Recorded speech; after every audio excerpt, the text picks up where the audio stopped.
Salut les amis des RFLJ, je vous fais une petite vidéo. La première de l'année, déjà je vais vous souhaiter une très bonne année 2020. J'espère que ce sera une grande année pour nous tous. Voilà, n'hésitez pas à réaliser vos objectifs, à croire en vos rêves. Bon, c'est le blabla habituel, mais voilà, je tiens à vous le dire. Nous, en tout cas, du côté des RFLJ, avec mon acolyte René qui n'est pas là ce soir, mais avec René, on a de grandes envies, de grandes perspectives, de grands projets aussi pour cette nouvelle année.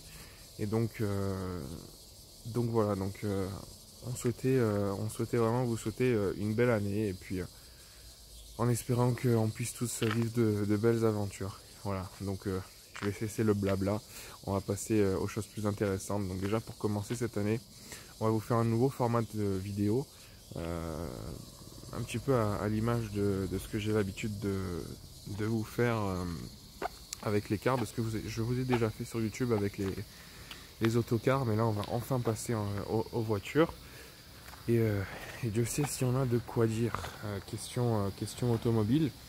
Donc on va tout au long de cette année, on va vous présenter des voitures de propriétaires, de personnes qu'on connaît dans un premier temps. Après, si vraiment ça marche bien, qu'on arrive à faire des belles vidéos, on fera peut-être appel à des personnes inconnues pour qu'ils puissent venir nous présenter leurs autos. On va commencer avec moi ce soir. Je vais vous présenter officieusement ma seule voiture pour le moment. Pourquoi officieusement? Déjà je vais vous faire une petite énumération des voitures des voitures réelles que nous possédons avec René. Donc on va dire 4 voitures actuellement officiellement. Donc moi officiellement j'ai donc la DS4 que je vais vous présenter ce soir et que voilà cette belle DS4 que je vais vous présenter ce soir, qui est ma voiture personnelle, que vous avez déjà vu sur notre Instagram. Je possède aussi une deuxième voiture dont je ne vais pas vous révéler l'identité, puisque c'est une voiture qui justement fait partie de nos projets pour cette année. C'est une voiture qui m'appartient, mais son histoire est un petit peu particulière. On a un gros projet, comme je vous le dis, autour de cette auto. Donc vous la découvrirez par la suite. Et puis ensuite René, lui, possède une Peugeot 205 que vous avez déjà vue sur Instagram aussi. Et une quatrième voiture du coup, et une deuxième pour lui, dont on ne peut pas vous en parler non plus actuellement. Donc ça fait deux surprises, une surprise chacun. Une belle voiture dont on ne peut pas vous en parler pour l'instant, parce que c'est un petit peu compliqué à propos de cette auto. Mais vous inquiétez pas, en temps voulu, dès qu'on pourra vous en parler dans un sens ou dans un autre, on n'hésitera pas à le faire. Donc là il y a un poids lourd qui passe, il est 2h30 du matin. 2h30 du matin, il va se dire qu'est-ce qu'il fait cet arrêt avec son téléphone et son stabilisateur. Voilà, je vous fais. Donc on va commencer par cette première voiture de l'année. Première voiture qu'on va vous présenter aussi en détail. Donc il s'agit donc, comme vous pouvez le voir, d'une Citroën DS4 phase 1 avec la calandre Citroën, pas la calandre pardon, DS Automobile. Donc voilà, Citroën, donc une phase 1. C'est une voiture qui dans sa conception date de 2011, mais ce modèle précisément date de 2013. Une voiture que j'ai acquise en avril 2016. Donc elle avait 2 ans et demi, puisque comme je vous l'ai dit, elle est de septembre 2013. Donc c'est une voiture qui avait 2 ans et demi quand je l'ai achetée. Elle avait précisément 9156 km au compteur. Aujourd'hui, vous le verrez tout à l'heure quand je vous ferai voir le compteur, mais elle en a, je crois, 62 000 ou 63 000. Donc à savoir que, comme vous le savez, on est le 2 janvier 2020. Une voiture que je possède depuis donc presque 4 ans. Donc j'en suis extrêmement content. Donc pour parler un petit peu des options, des détails extérieurs, donc c'est une voiture qui est blanc nacré, blanc banquise plutôt. Pourquoi blanc nacré? Parce que chez Citroën, sur les DS4 à l'époque, il existait deux types de blanc. Il existait le blanc nacré et le blanc banquise, comme vous l'avez donc à l'image. Qu'est-ce que je peux vous dire d'autre sur cette voiture? Donc c'est un moteur 1,6 litre VTI 120 chevaux, donc un moteur essence. Moteur qui a d'ailleurs, pour la petite anecdote, été fait en partenariat avec BMW. Moteur qu'on peut retrouver sur des Mini, sur des BMW série 1 par exemple. Pour l'instant un très bon moteur, en 4 ans gelé, j'ai vraiment pas à me plaindre. Moteur, je vous en parlerai un petit peu tout à l'heure quand je vous parlerai un peu de la conduite, etc., de mes ressentis. Moteur à bas régime qui est quand même assez creux. Malheureusement, c'est le petit détail que je trouve un petit peu dommage sur ce moteur. Mais bon, ça, on en reviendra tout à l'heure au niveau des performances. Qu'est-ce que je peux vous dire d'autre sur la partie extérieure? Donc c'est un pack style qui comprend les barrettes latérales. Donc cette barrette noire Perlanera qui n'est pas, il y a des DS4 qui n'ont pas cette barrette latérale de protection. Ensuite, elle a les vitres surteintées. Elle ne possède pas d'antenne sur le toit. L'antenne est incrustée dans la lunette arrière. Qu'est-ce que je peux vous dire d'autre? Donc elle a des jantes 18 pouces. Je sais plus le nom. Peut-être des Brisbane, mais je suis vraiment pas sûr du nom de ces jantes. Si vous le savez, n'hésitez pas à le préciser dans les commentaires. Mais en tout cas, ce que je peux vous dire, c'est que c'est du 18 pouces. Qu'est-ce que je peux vous dire d'autre? Voilà, bon après, niveau options particulières sur ce pack style extérieur, bon, il n'y a pas grand chose de plus. Qu'est-ce qu'il y a d'autre? Donc après, en options qui sont d'origine sur les DS4, donc on a les rétroviseurs électriques. Donc je vous montre la clé Citroën hein, basique, avec ici le verrouillage, ici l'ouverture seule du coffre, enfin déverrouillage plutôt, et ici déverrouillage des portières. Et après on a le fameux bouton qui déplie la clé.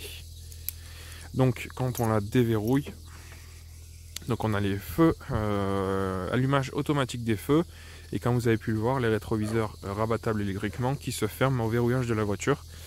Alors on va peut-être pas bien le voir de ce côté là parce qu'il y a un peu trop de lumière, mais je vais vous le faire voir de l'autre côté.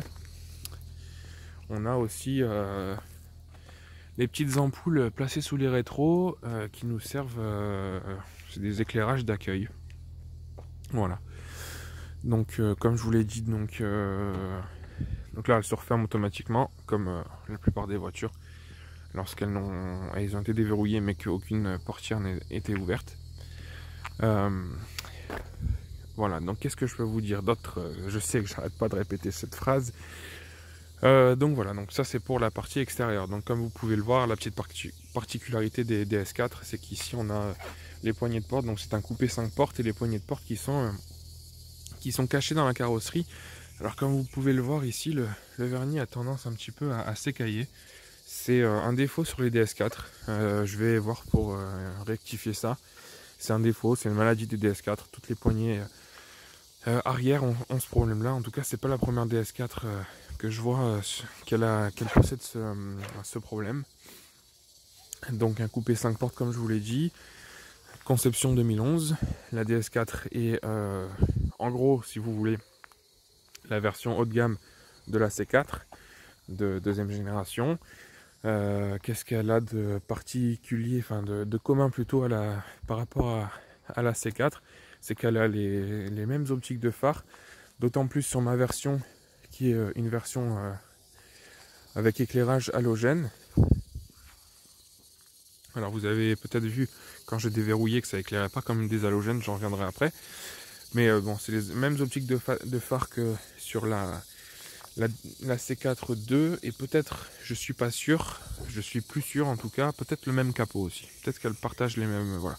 Après les rétroviseurs qui sont communs sur toutes les Citroën, vous pouvez retrouver ces rétroviseurs là sur une C3 2010 par exemple, une deuxième génération. Après par contre, niveau extérieur, on voit bien que c'est une... je vais me retirer de la lumière. On voit bien que c'est une DS parce qu'elle a le logo DS qui se retrouve ici sur les montants des portières au milieu, entre les deux portières, et puis elle a aussi le capot. Alors on le voit pas trop là parce qu'il y a la lumière, voilà, là vous le voyez, le S qui rappelle DS, qui rappelle que c'est une DS. C'est ce logo qu'on peut retrouver sur les DS3, sur les DS5, Et il me semble aussi sur les DS7 et DS3 Crossback actuels, à vérifier. Mais il me semble bien que c'est présent. Donc ça c'est pour la partie extérieure. Alors vous pouvez voir qu'elle a un grand pare-brise. C'est le pare-brise panoramique. Je vous le ferai voir de l'intérieur tout à l'heure.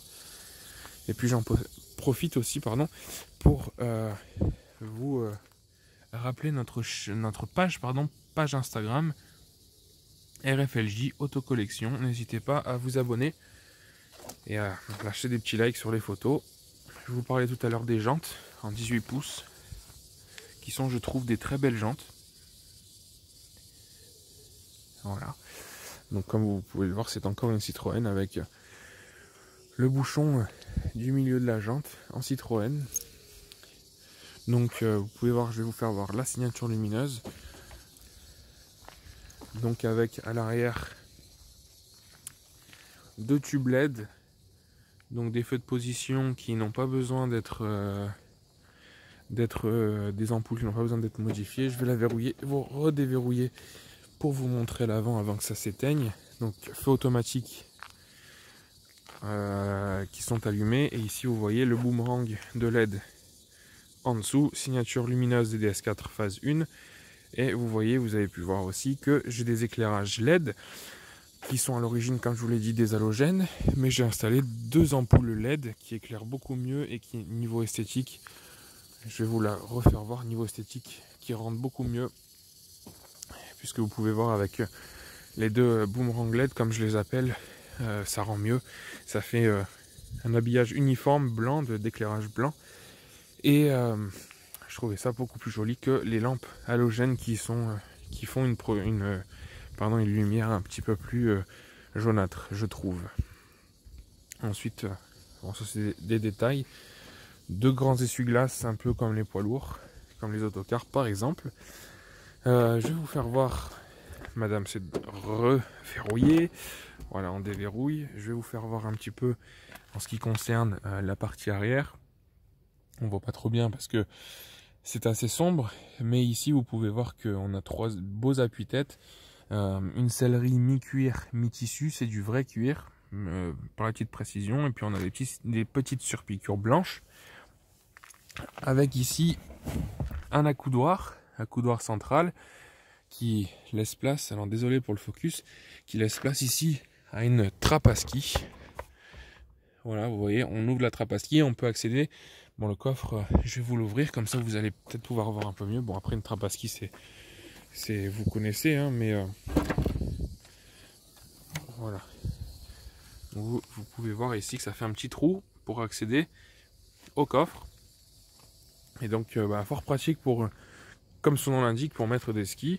Le truc, c'est que moi, personnellement, je ne skie pas, donc je ne me sers pas de ces trappes à ski pour mettre des skis, mais je m'en sers plutôt pour lorsque, par exemple, j'arrive à un péage, que j'ai oublié la carte bleue dans le coffre, dans ma petite sacoche, et ben, par exemple, si j'ai quelqu'un qui est assis à l'arrière, il peut, sans qu'on ait besoin de s'arrêter, il peut facilement accéder au coffre et récupérer ma sacoche et me donner vite fait la carte bleue.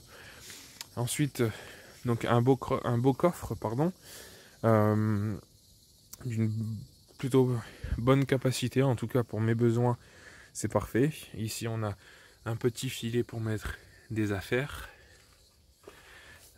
Ici, on a, je sais pas si vous allez le voir, un petit crochet pour mettre des sacs de course, par exemple. Et ici, on a encore un crochet. Voilà, tout de suite, encore un crochet. Ici, on a une prise allume-cigare, fort pratique lorsqu'on a une glacière électrique avec embout allume-cigare. Et ici, petite particularité, un petit gadget que j'aime beaucoup, c'est ici, vous voyez, l'éclairage du coffre qui se démonte pour donner, et bien tout simplement, une lampe de poche. Voilà, et avec un petit pied, comme ça on peut la poser. C'est assez pratique. Et puis ici, donc la lampe, lorsque nous réinstallons cette lampe de poche dans le coffre, et ben, ça se rééclaire. Voilà, donc un petit gadget sympatoche, je trouve. Et tant qu'on est à l'arrière, aussi je dispose de l'insert chromé, qui n'est pas ce ne sont pas les pots d'échappement, pardon, mais c'est juste factice. Je trouve ça joli. Il y a des DS4 par exemple sur les finitions chic. Je rappelle que moi c'est une finition So Chic, donc le milieu de gamme, mais sur les finitions chic, donc les entrées de gamme, cet insert chromé n'est pas présent. Et je trouve ça un petit peu dommage parce que ça rajoute quand même une belle déco à la voiture. Et puis ici vous voyez Citroën et DS4, le logo DS que je trouve particulièrement réussi. Et qui, pour ceux qui ne le savent pas, vous voyez le S, ce sont deux chevrons, les chevrons Citroën, et le D aussi est fait avec un chevron. Donc je trouve ce logo vraiment bien réussi. Ensuite la portière ouverte, la portière arrière ouverte. Vous pouvez voir qu'elle a une architecture assez spécifique, toute petite portière avec là où se trouve la poignée d'ouverture extérieure, une grosse pointe. Voilà. Alors pour ceux qui ont l'habitude de monter à l'arrière des DS4, notamment des personnes qui montent dans ma DS4, le passage dans... Alors je ne l'ai pas très bien fermé. Voilà. Le passage, l'installation sur la banquette arrière est assez difficile puisque je vais vous faire voir, l'architecture de la voiture est assez... voilà, je vais vous faire voir ça tout de suite. L'architecture de la voiture est assez spécifique. Alors, vous pouvez voir, voilà, la portière. Je vais vous faire voir ici. Vous voyez que il reste tout cet espace. Alors bon, je sais pas très bien filmer. Là, c'est difficile de vous faire voir dans la nuit, mais ici, il reste encore toute cette place et le siège se trouve que ici. Donc vous voyez. En fait, si vous voulez montrer extérieurement, on va dire que encore cette partie-là, c'est encore de la carrosserie et le siège ne commence qu'à peu près ici. Donc il y a encore un gros espacement et vous voyez que l'ouverture de la portière est assez petite. Donc d'expérience, je sais que les places arrière sont pas forcément très confortables sur cette voiture. Même si ça fait quand même bien le job, attention, hein, on peut voyager, traverser la France avec sans problème. Voilà, donc ensuite, je vais vous mettre le contact, comme ça on aura une vue. On aura une vue, donc la nuit est belle les amis. Donc je ne suis pas sponsorisé par la pancarte que vous venez de voir. Voilà, donc je vous remets devant la voiture. Et on va mettre le contact pour vous faire voir un petit peu ce qui se passe à l'intérieur.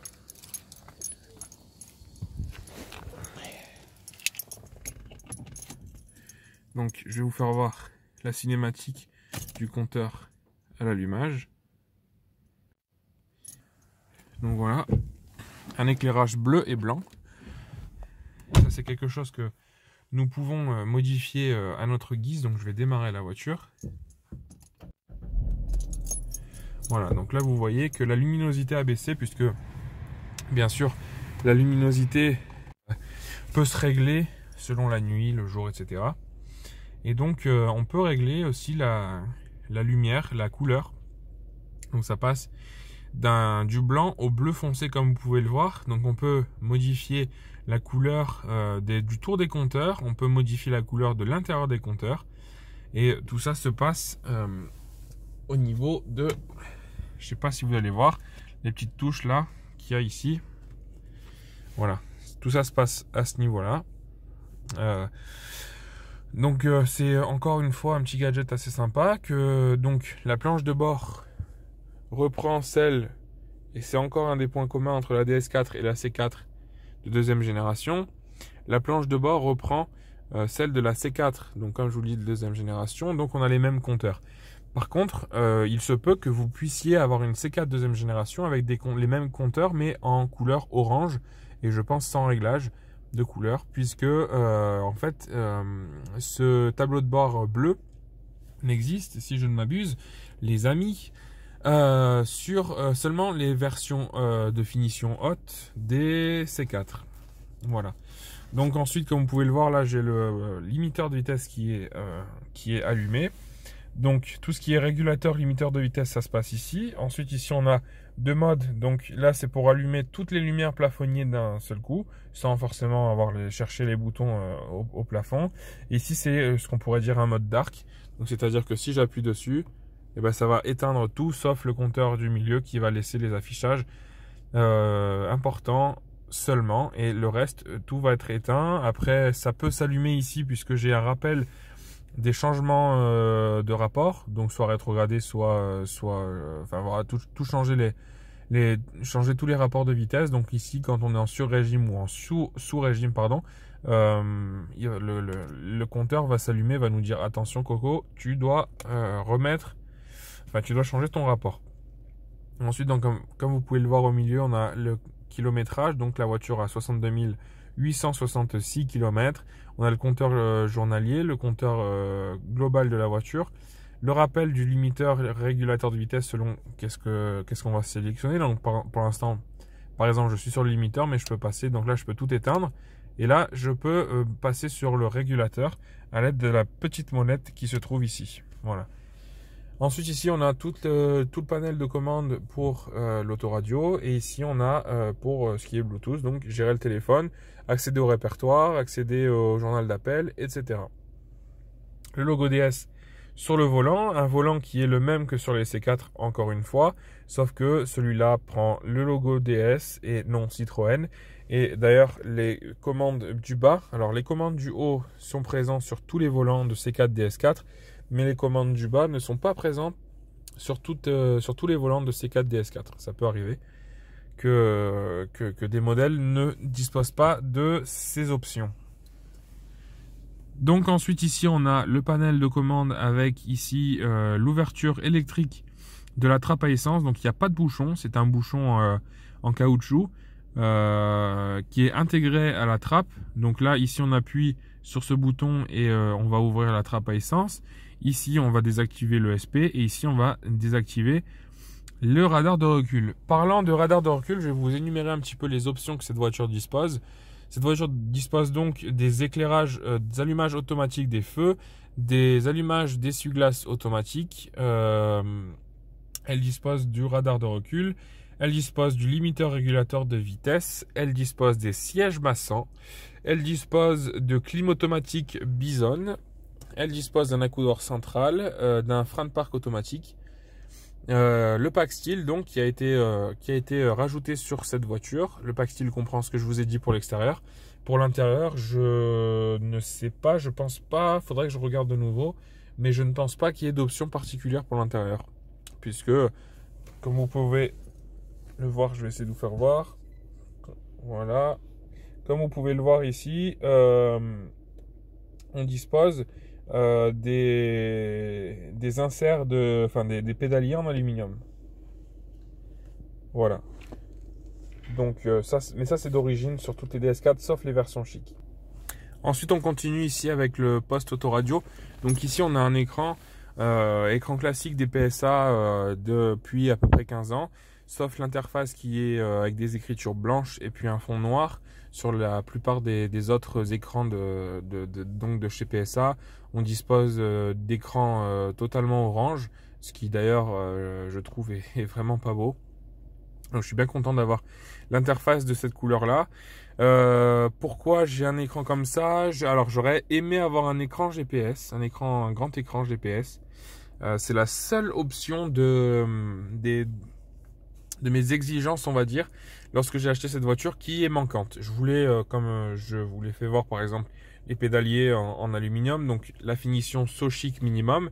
Je voulais une couleur, j'avais plusieurs types de couleurs de carrosserie dans mon choix, mais le blanc faisait partie de ces choix là. Enfin voilà, elle répond vraiment à beaucoup de ce que je voulais de cette voiture, mais pas l'écran GPS, parce que bon, finalement j'avais du mal à trouver une voiture qui répondait à tous les critères dont je souhaitais. Et cette voiture là était là, elle répondait à tous ces critères sauf l'écran GPS. Donc j'ai dit bon, je peux bien faire l'impasse là-dessus, donc j'ai pas pris avec un écran GPS. C'est une voiture que je rappelle, je vous l'ai déjà dit en début de vidéo, c'est une voiture que j'ai achetée d'occasion très récente, mais d'occasion quand même. Ensuite, donc là, la clim auto Bison. Donc j'aime bien, par exemple, l'interface du réglage avec la température qui s'affiche au milieu de la touche. Donc voilà, je vais vous couper pour pas qu'il y ait un bruit de ventilation. Ensuite, qu'est-ce que je peux vous dire d'autre? Ouais, un petit accessoire que j'aime bien, un petit gadget. Par exemple, quand je vais dans le menu et que j'accède aux paramètres, je peux choisir les sons. Donc par exemple, vous pouvez écouter, je vais vous le faire écouter, le bruit de mes clignotants d'origine. Donc c'est un pack complet de bruitage. Donc c'est le bruit lorsqu'on roule sans la ceinture. C'est un bruit des clignotants, un bruit peut-être du radar de recul aussi lorsqu'il s'allume. Mais je vais vous faire voir sur les clignotants. Donc voilà, moi j'ai choisi le Urban Rhythmic. Mais vous pouvez choisir d'autres sons, comme par exemple le classique, qui est pas mal non plus. Moi, c'est mes deux préférés.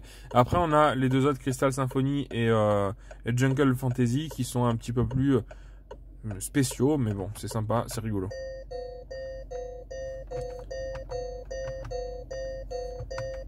Voilà, et puis le Jungle Fantasy qui est vraiment très fantasy, vous allez l'écouter.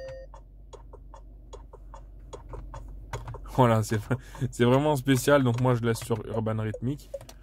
Voilà, c'est une petite option que je trouve assez sympa. Ensuite, qu'est-ce qu'on a d'autre? Ici, on a une grande boîte à gants avec pas mal de place pour les rangements. On a les vitres électriques à l'avant, pas à l'arrière. Les vitres à l'arrière ne s'ouvrent pas, c'est le défaut des DS4.